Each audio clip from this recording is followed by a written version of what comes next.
akibatnya sistem pengawasannya tidak berjalan. Kenapa tidak berjalan? Nah ini, kalau Pak Bismar Siregar, saya ingat sekali sekian puluh tahun lalu mengatakan, bagaimana Tuti mau menyapu dengan bersih lantainya kalau sapunya sendiri tidak bersih. Paham ya?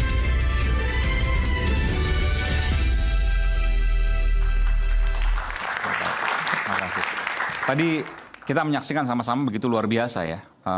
Lengkap sekali, ada rekomendasi Komnas HAM, rekomendasi Komnas Perempuan, bahkan ada penjelasan dari Kapolri, dan juga menang PK. Sebelum saya ke KY, saya ingin sedikit saja ke Prof. Andi Asrun, silakan. Saya kira gini ya, ini kan satu contoh nih. Ya. Contoh ekstrim. Contoh sempurna ya, contoh sempurna dari mafia peradilan ya. Kemudian tadi yang kasus yang Zahrab yang 1 triliun itu, ya, yang dia sendiri bilang, fee dia 1 miliar, ya kan? Untuk hakim 5 miliar. Artinya masih ada uang di luar ini, 6 triliun, kira-kira gitu. Nah, sebetulnya seperti yang Bung Repli tadi katakan, ini saatnya barangkali Presiden bisa mengambil suatu sikap ya, melahirkan Perpu. Pertama, pembatasan masa jabatan para ketua pengadilan, ya, para hakim, sehingga rotasi hakim-hakim itu lebih pasti. Misalnya di pengadilan negeri 5 tahun, ya, kemudian di pengadilan tinggi 10 tahun atau di Mahkamah Agung berhenti. Jadi ada pembatasan melihat seperti ini. Jadi pembatasan jabatan hakim agung tidak sampai seumur hidup. Kalau lewat 10 tahun sudah selesai. Atau bisa kita mulai dengan usia. Dia masuk sebagai hakim agung umurnya 60 tahun. Dan kemudian rekomendasinya itu adalah rekomendasi berhenti pada komisi yudisial. Jadi komisi yudisial ini menseleksi sekaligus memutuskan hakim agung mana yang bisa diajukan kepada Presiden sebagai kepala negara. Kemudian yang kedua ya, saya kira selama ini kan KAI ini seperti tidak bergigi ya. Jadi hanya melahirkan rekomendasi untuk memberikan tindakan pada hakim yang dilaporkan itu terbukti. Walaupun ada sidang bersama antara Komisi Yudisial dengan Mahkamah Agung untuk menentukan status hakim bersalah atau tidak dan bagaimana hukumannya. Jadi saya kira kalau mau dilakukan misalnya mau diadakan Perpu, termasuk ini meningkatkan status hak Komisi Yudisial, tidak berhenti pada rekomendasi. Dia memutuskan sekaligus memberhentikan. Walaupun memang menurut saya supaya fairnya ya, sidang bersama dengan Mahkamah Agung, tapi yang memutuskan sidang bersama itu. Jadi tidak lagi dalam bentuk rekomendasi. Jadi ini menurut saya hal-hal yang sifatnya revolusioner ya. Memang tidak bisa juga pengadilan itu Mahkamah Agung Repli ya, tidak bisa dihentikan, di freeze misalnya. Dalam sejarah di dunia ini baru 1 kali terjadi Mahkamah Agung dibekukan tahun 1803 ketika ada perkara judicial review Marbury Persecution. Tapi itu karena tekanan Kongres. Ini baru 1 kali dalam sejarah di dunia ini. Nah, saya kira terlalu berlebihan juga kalau kita membukukan. Tapi memang harus ada perbaikan sistem. Nggak bisa orang misalnya Prof. Gayus, nggak bisa kita bertumpu pada satu orang pribadi, tapi sistemnya. Ada satu lagi contoh ekstrim kalau mau. Ya, ini suatu cerita-cerita lucu aja. Memang harus ada pembenahan. Tempatkan aja satu orang misalnya intel dari KPK menjadi pengawal hakim agung itu. Pengawal? Mana? Pengawal. Pengawalnya dari intel. Satu-satunya terseleksi. Satu intel, satu hakim agung. Satu intel dari komisi pemberantasan KPK. Jadi baru itu bisa terdeteksi. Kemudian yang lain umumkan aja hartanya berapa. Ya para hakim agung ini. Apa 10 triliun, 5 triliun. Di situ berhenti. Ini adalah titik berangkat. Ke depan diperiksa lagi. Ada pertambahan atau tidak. Tapi memang harus ada pemutihan misalnya legal justice ya. Diputihkan secara hukum. Berhenti di situ. Peduli amat masa lalunya tapi ke depan. Karena kalau misalnya diungkit-ungkit juga nggak pernah selesai nih. Asal pemutihannya gitu. jangan tiap tahun ya. Iya, kayak gitu. Kira-kira 1 kali berangkat kira-kira gitu. Saya lanjutkan tentang tadi. Ada 2 sebenarnya pertanyaan. Yang pertama terkait dengan ini. Saya ingin tanya dulu ke Pak KY ini, Pak Jubir KY. Anda melihat ini kasus yang contoh sempurna? Ini tadi sebentar melanjutkan Prof. Asrul tadi. Jadi kalau KY dianggap nggak bergigi, memang dilemahkan. Gimana? Memang dilemahkan. Siapa? KY. Kenapa? Sejak kelahirannya itu kuat. Tapi kemudian sampai hari ini itu sudah 11 kalau nggak 12 kali di GR untuk dikurangi kewenangan-kewenangannya. Yang pertama kalau nggak salah kewenangan untuk mengawasi MK. Kalau nggak salah. MK? Mahkamah Konstitusi. Dan akibatnya 2 kali ketua MK itu tertangkap juga kan. Artinya karena nggak ada pengawasan.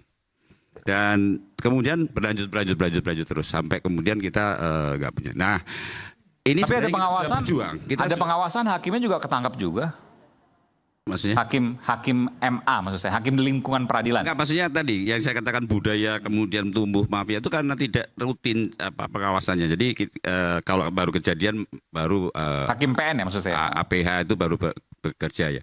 Tapi kalau kemudian kita coba usahakan memulihkan kewenangan tadi. Kita sudah ajukan RUU Komisi Yudisial untuk mengembalikan ke awalnya dulu kehendak reformatis seperti apa.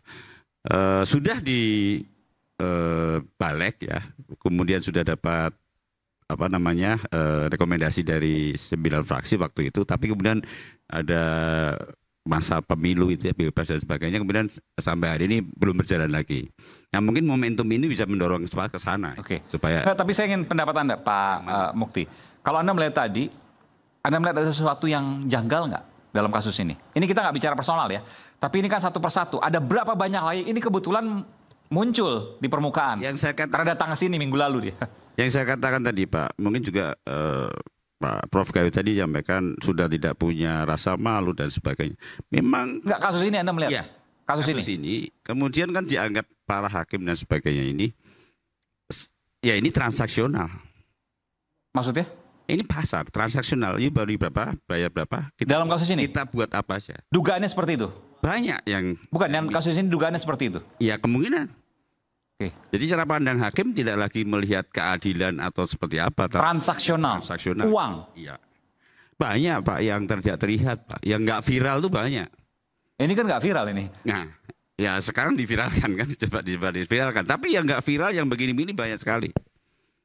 Yang kemudian KY juga dapat laporan ketika sudah putusan.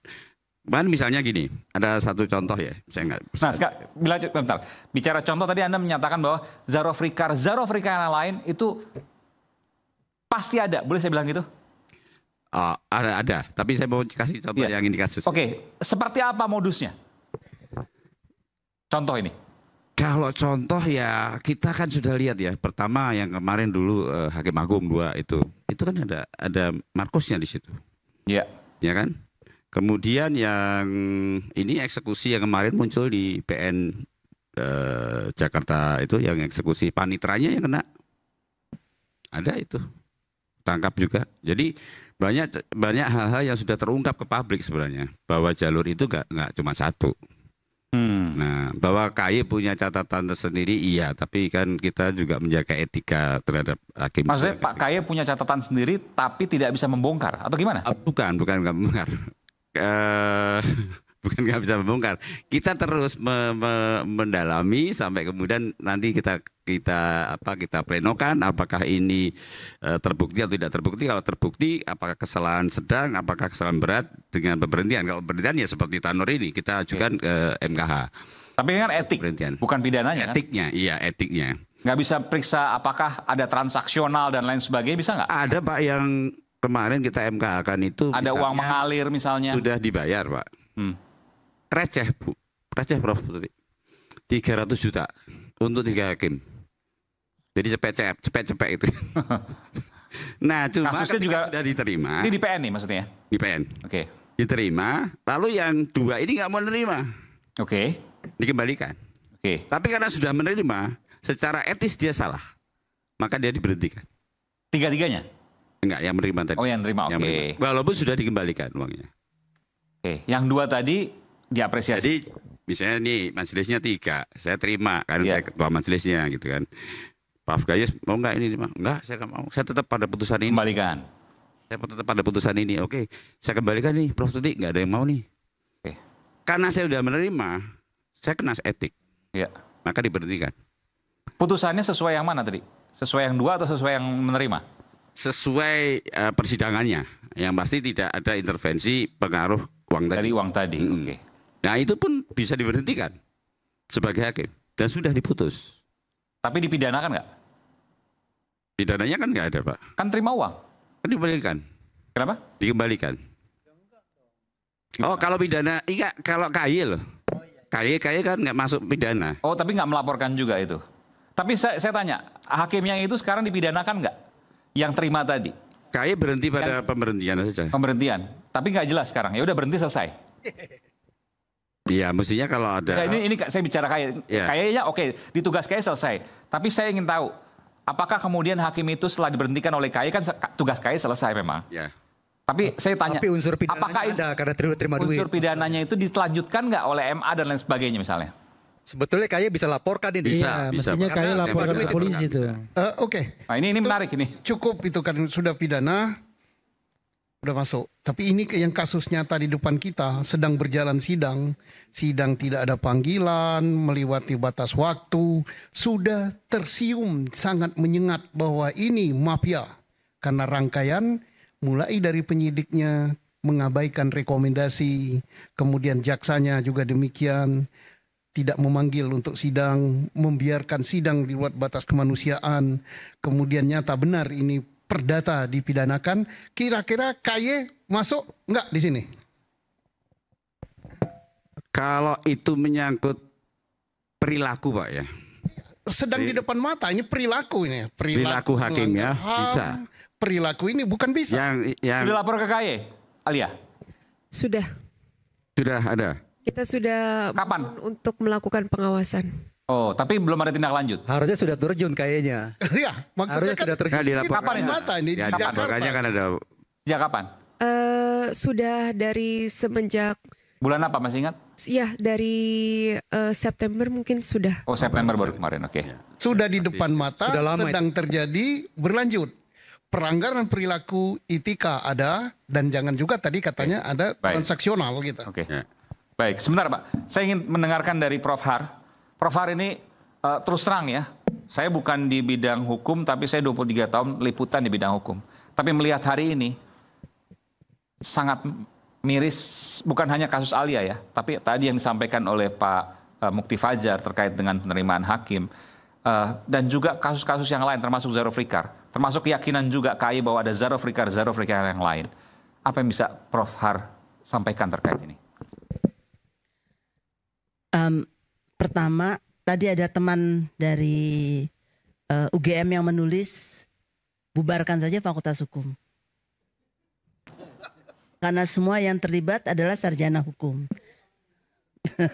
Saya kira itu bukan suatu usulan yang tepat ya. Itu kan lebih sarkasme.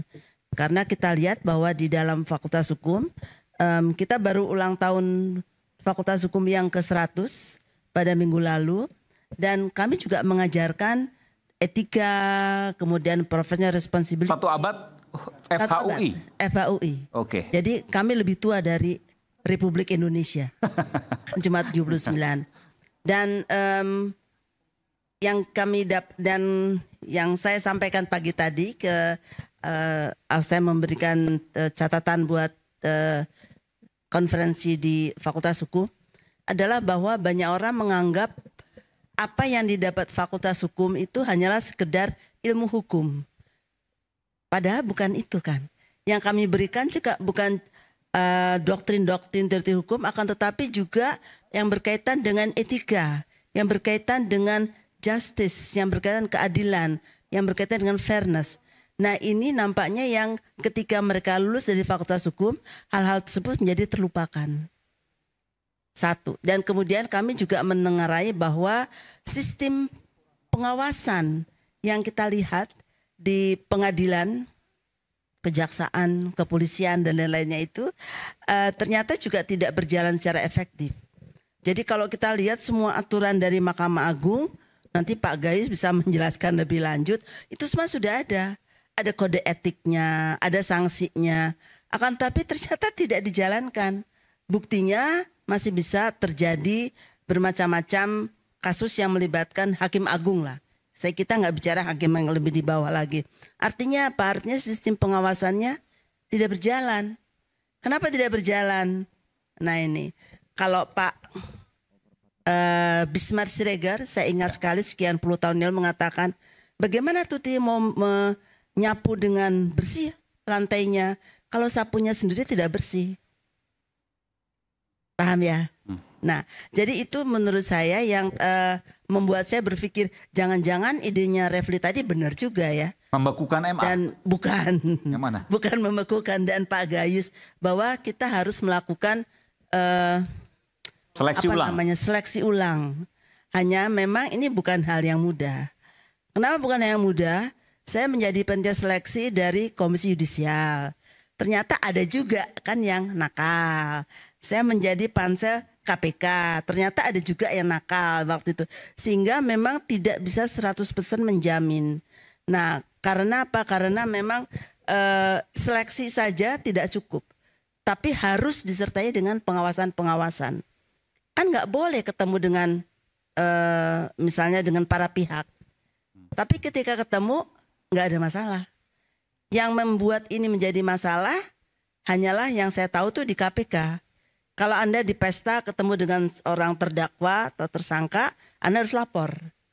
Tapi di pengadilan nggak ada begitu. Ya, dan ini buat saya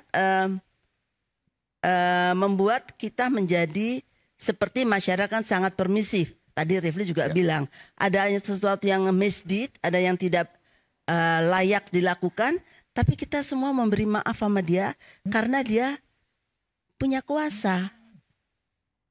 Semua membuat semua orang-orang hukum kemarin banyak sekali dalam setahun terakhir ini terjadi misuse of law.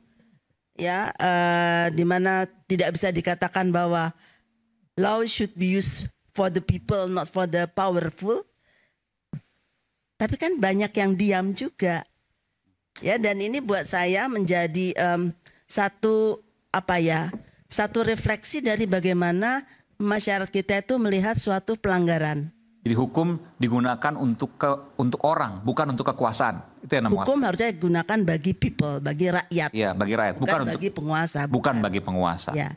Dan kami menganggap bahwa situasi darurat yang macam ini tuh sudah ternyata menjadi pembicaraan tingkat internasional juga, membuat kita ini sarjana syariah hukum ini menjadi sangat nggak punya muka kalau ketemu dengan orang asing yang tahu begitu banyak kasus-kasus di Indonesia yang melibatkan pejabat-pejabat tinggi, ya. Dan buat saya nggak tahu mulai dari mana, tapi tadi seleksi adalah salah satu cara mungkin, dan kemudian juga melakukan pengetatan dalam pengawasan. Oke, nanti kita akan berikan kesempatan pada Prof. Har untuk kemudian terakhir menyampaikan apa yang seharusnya dilakukan bagi penegakan hukum negeri ini, perbaikan termasuk juga mungkinkah seleksi ulang itu dilakukan.